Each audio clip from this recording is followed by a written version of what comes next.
Hi, welcome to our channel of IGNOU Audiobooks. Indira Gandhi National Open University, School of Interdisciplinary and Transdisciplinary Studies, SOTS, Appreciation Course on Population and Sustainable Development, APST. Block 1 Population, Sustainable Development and Human Development. Unit 2 Historical Evolution of Ideas about Population. 2.0 Objectives. After reading this unit, you will be able to describe Malthusian thinking on population and his critics. Describe gender and birth control movements and discuss ideas of Annie Besant, Margaret Sanger and Mahatma Gandhi about population and birth control. 2.1 Introduction. In the third decade of this century, India's rapid rise of population became a major concern. Until 1920, India's population had been growing very slowly, owing to the heavy toll from famines, epidemics and wars.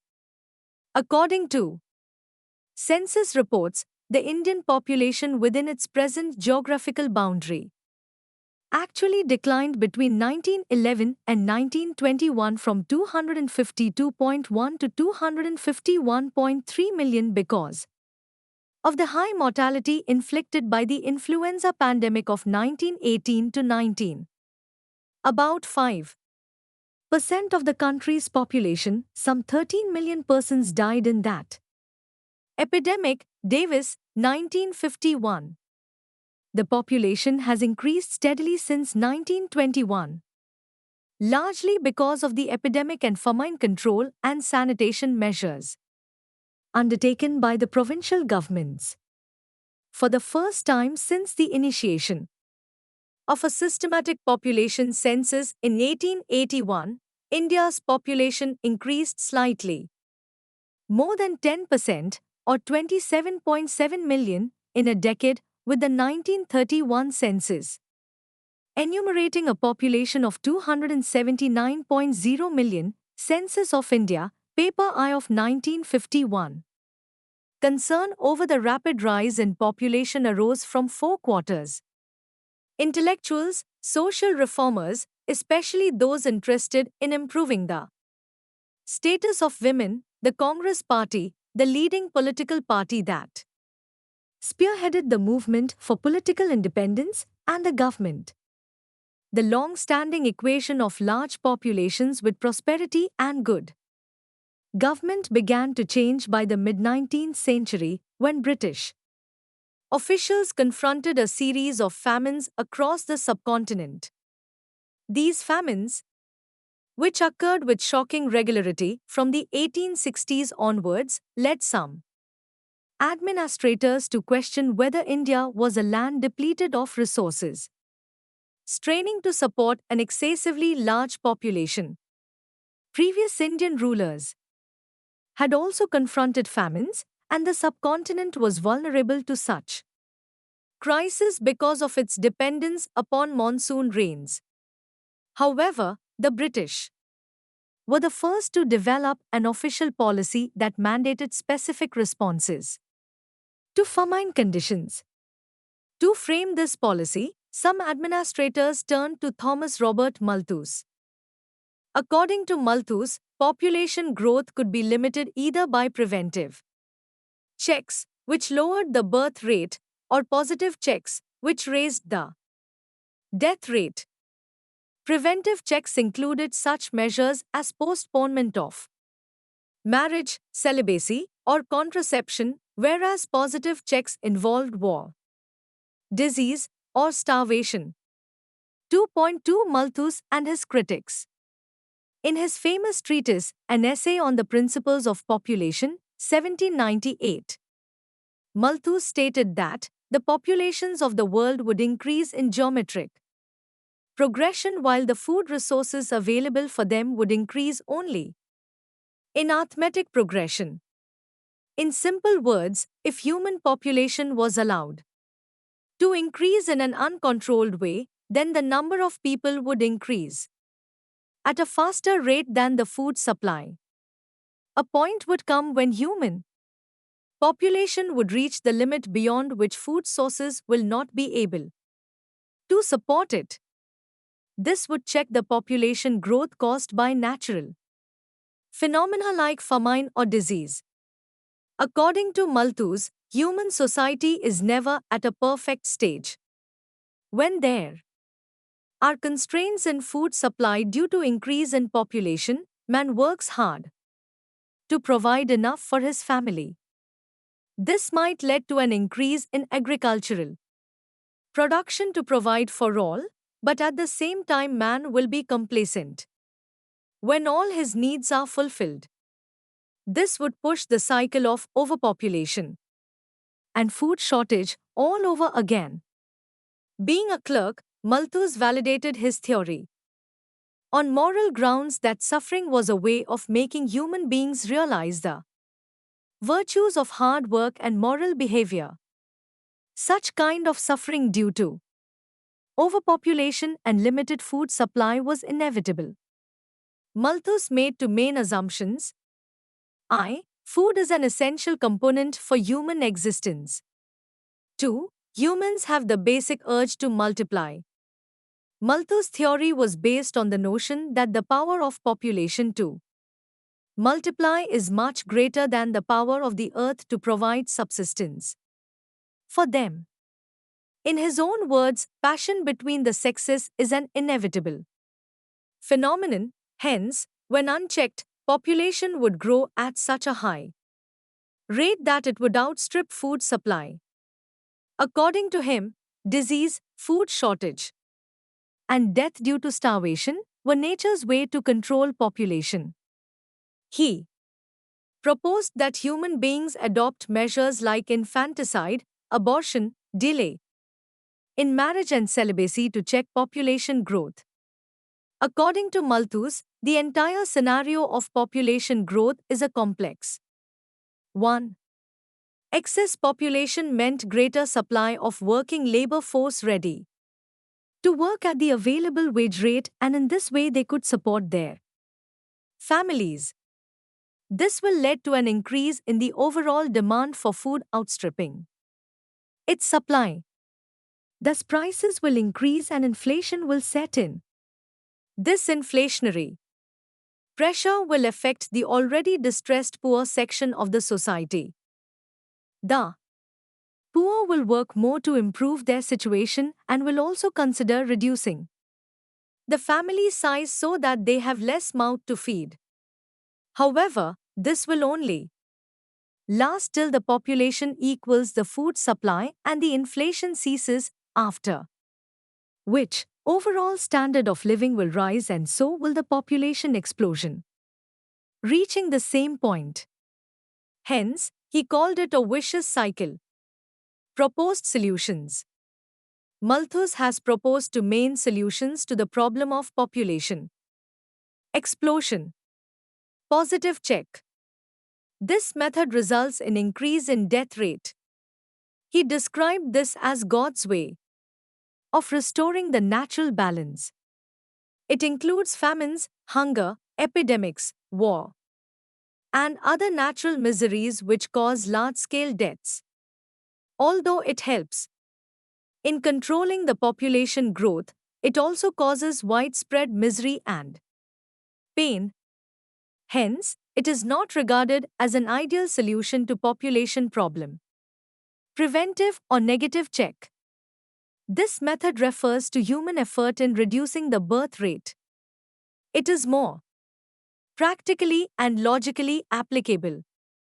Abortion, prostitution, postponement of marriage, birth control, and celibacy are few measures that were advised to be strictly followed in order to help solve the problem. Moral restraint. This is regarded as a universally applicable solution keeping up with the ideologies of virtue, economic gain, and social improvement.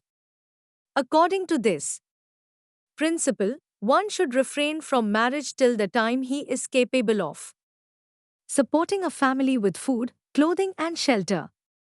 Until then, he should follow strict celibacy. In the words of Geoffrey Gilbert, he Malthus went so far as to claim that moral restraint on a wide scale was the best means indeed, the only means of easing the poverty of the lower classes. Impact.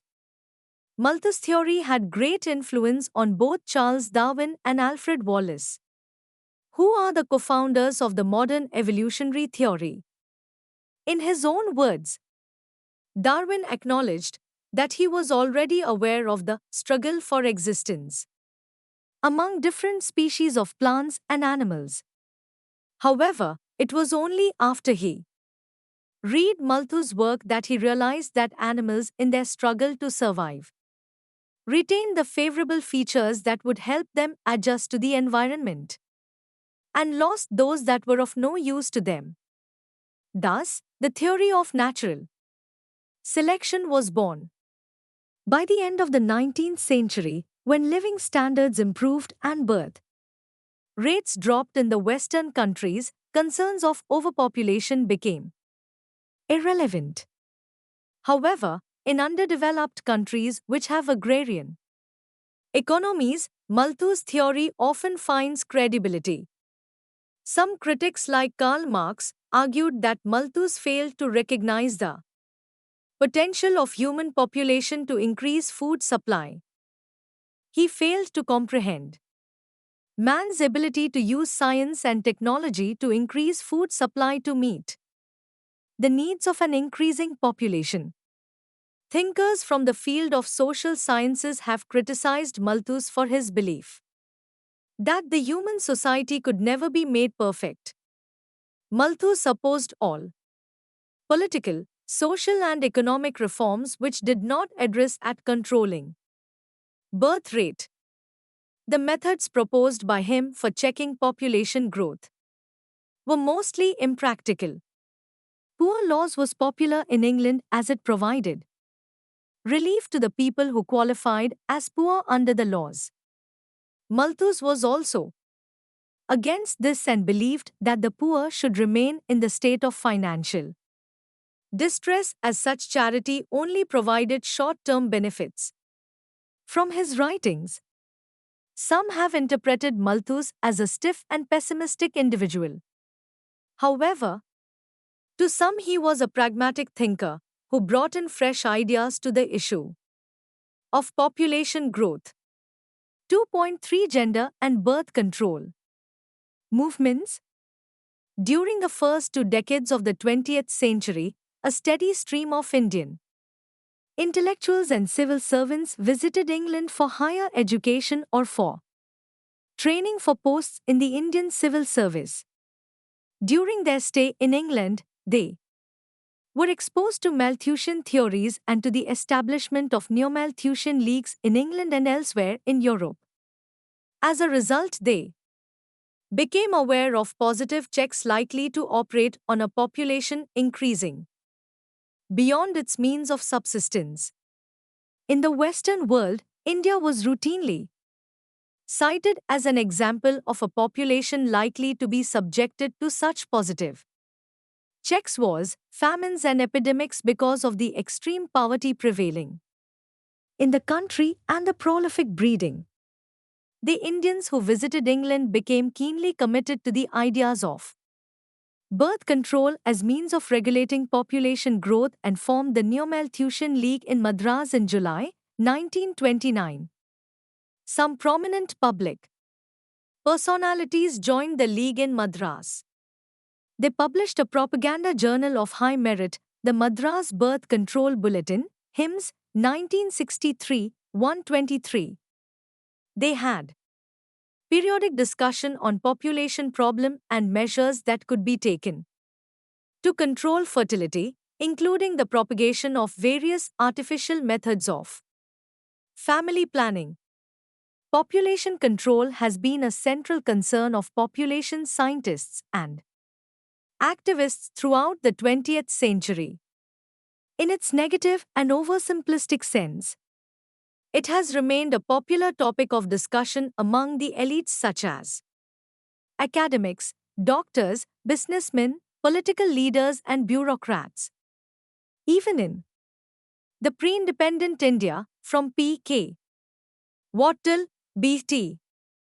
Randeve and Radhakmal Mukherjee in 1930s. Some demographers subscribe to similar views even today, to the series of politicians taking steps to check the increase in population to the bureaucrats. Meghan and Leonard Rogers have shaped the attitude of authoritarianism of the higher and middle class in India on the population issue over last 70 years.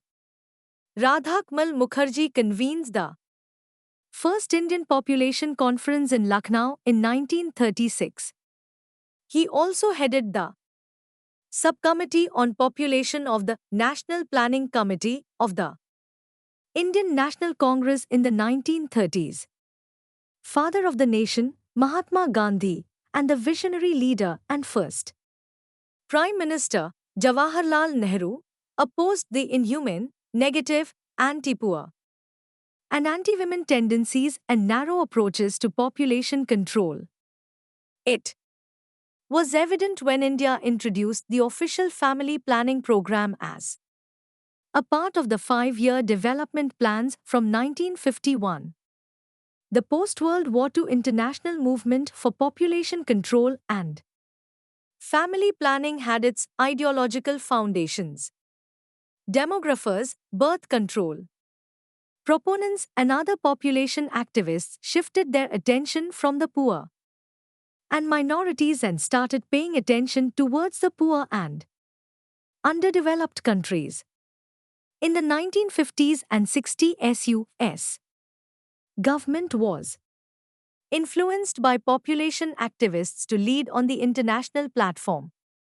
The fear of the population bomb and population explosion was too much, similar to that of a nuclear war.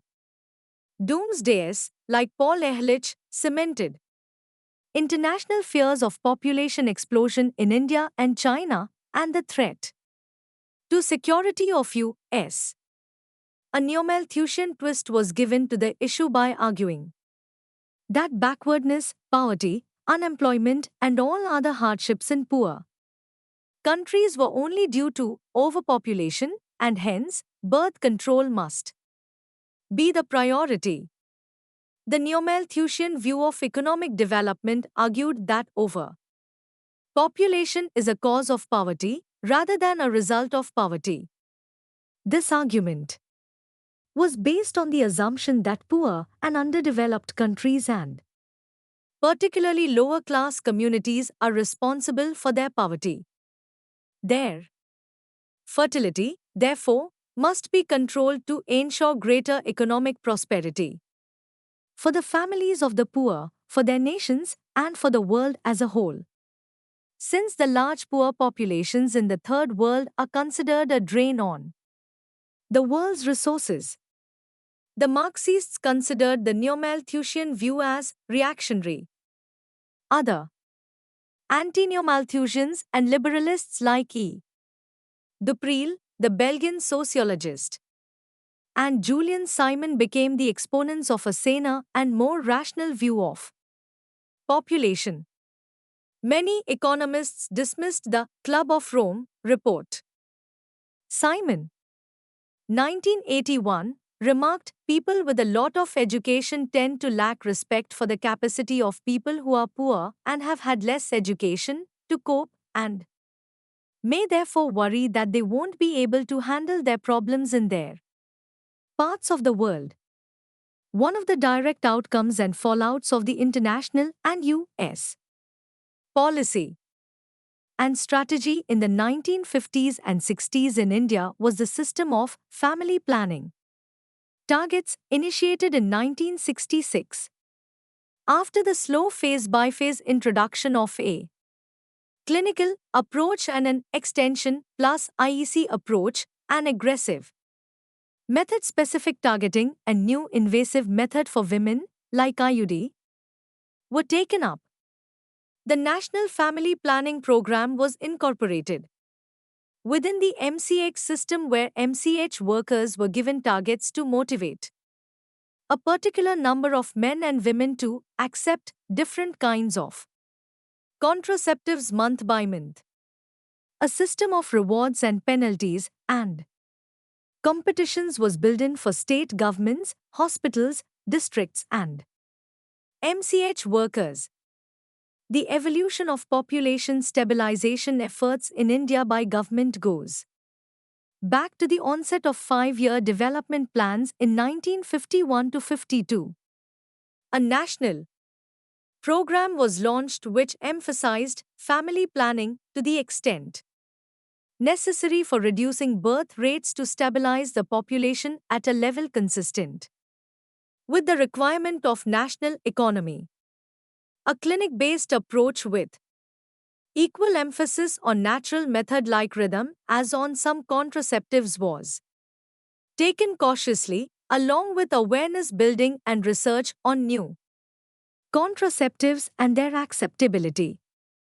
A family planning research and program committee was constituted, which in its first meeting at Bombay in July 1953 took quite a comprehensive and broader view of the family planning. To quote their report, the committee emphasized that the family planning program should not be conceived of in the narrow sense of birth control or merely of spacing of the birth of children. The purpose of family planning was to promote, as far as possible, the growth of the family as a unit of society in a manner designed to facilitate the fulfillment of those conditions which were necessary for the welfare of the unit from the social, economic, and cultural points of view. The functions of a family planning center would include sex education, marriage counseling, the spacing of children, and advice on such other measures, including on infertility, as necessary to promote welfare of the families. 2.3.1 Margaret Sanger and Annie Besant. Feminists have always been divided on the importance of birth control to women's liberation. Early feminists such as Annie Besant, 1847 to 1933, in England, Emma Goldman, 1869 to 1940, and Margaret Sanger, 1883 to 1966, in the United States were pioneers in the birth control movement. However, most U.S. suffragists at the start of the 20th century dissociated themselves from birth control due to the belief that its advocacy was too controversial and might hurt their principal goal of gaining women the right to vote. In later years, feminist activists in rich nations supported access to contraceptives to allow women and couples to limit fertility, with the view that this would improve women's lives and status. Margaret Sanger migrated to Britain, and it was while she was in London she met Mary Stopes. She later recalled, she then explained to me that, owing to her previous unfortunate marriage, she had no experience in matters of neither contraception nor any occasion to inform her of their use. Could I tell her exactly what methods were used? I replied that it would give me the greatest pleasure to bring to her home such devices as I had in my possession. Accordingly, we met again the following week for dinner in her home, and inspected and discussed the French pessary which she stated she then saw for the first time. I gave her my own pamphlets, all of which contained contraceptive information. After hearing Sanger's story, Mary Stopes decided to start a birth control campaign in Britain.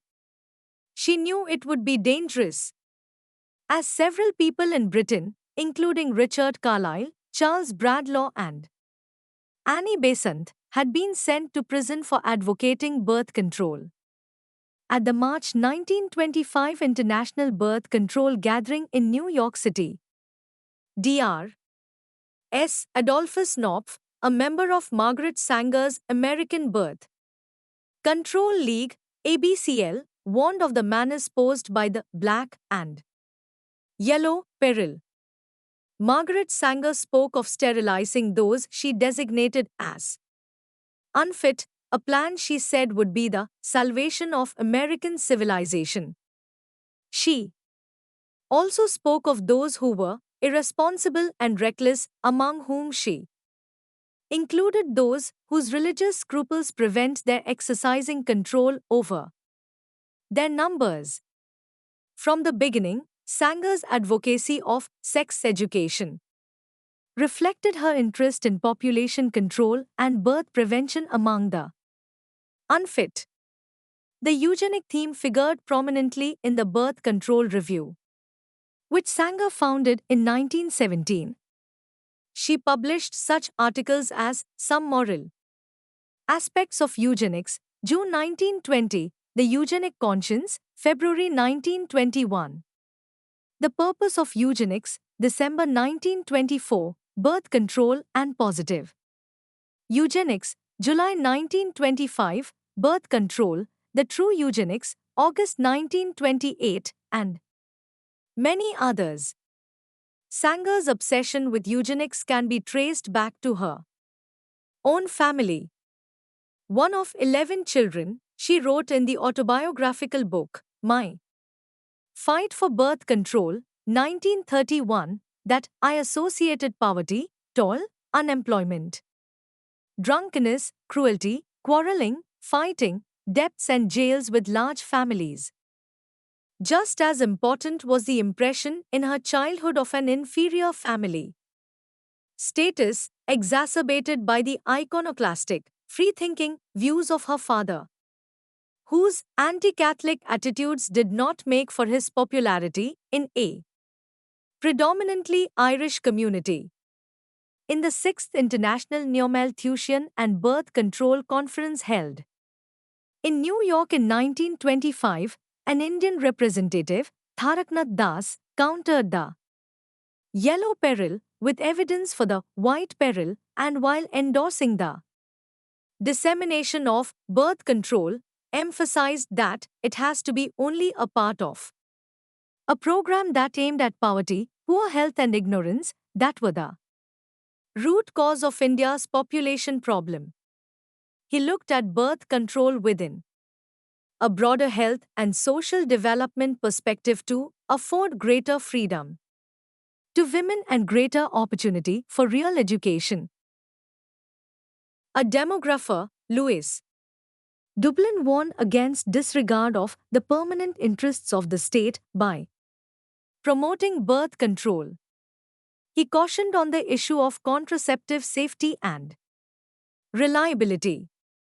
The issue of control of fertility remained unresolved. How to be controlled, by whom, and for what purpose? 2.3.2 Mahatma Gandhi.